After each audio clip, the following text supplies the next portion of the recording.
So Henrietta, welcome. Thank you very much for joining me today. So first question is, what are your sort of biggest priorities in the next few months?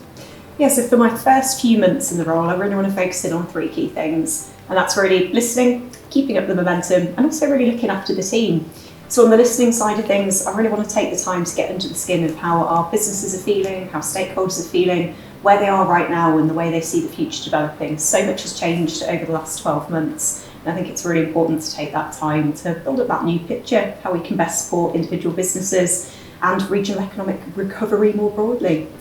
On the keeping up momentum piece, there's rather a lot going on at the moment. Absolutely everything from supporting businesses through Brexit and COVID-19, through to keeping on the front foot of the agendas that are emerging, coming down the line, Commonwealth Games, HS2, environmental sustainability. So really supporting the team on keeping on that front foot, keeping up the momentum and moving forwards in our support for businesses. And then of course, none of that is possible without the team. So we've got around 90 members of staff at Team Chamber.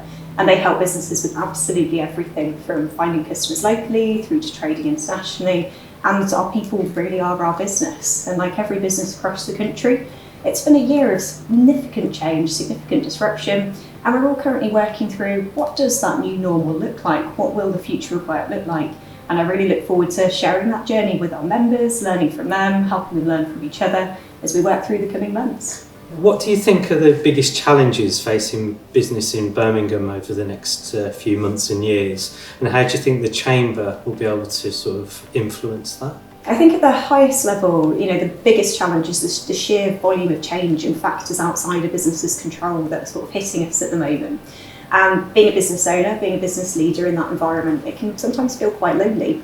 And one of the best descriptions I've ever heard of by someone joining the Chamber was that they were looking for people to ride the wave with.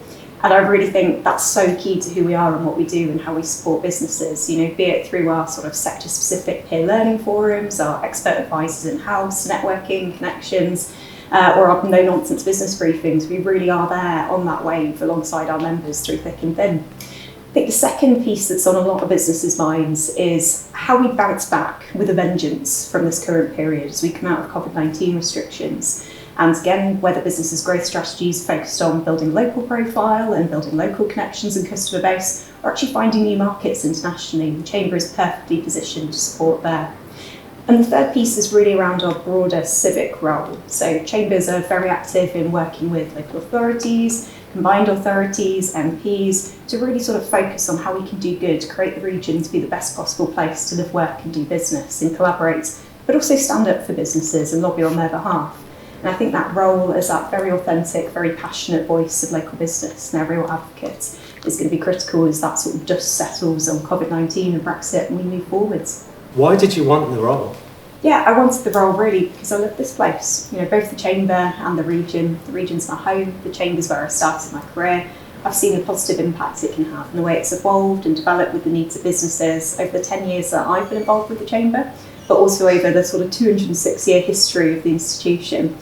In the last 6 years, our previous Chief Executive, Paul, has really sort of laid down a strong legacy for driving the Chamber forward and keeping on top of the needs of businesses. And I really want to pick up that legacy, keep us moving with the times, supporting businesses moving forwards, adapting, developing and constantly evolving.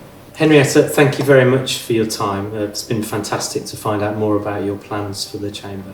Oh, thank you very much for having me along.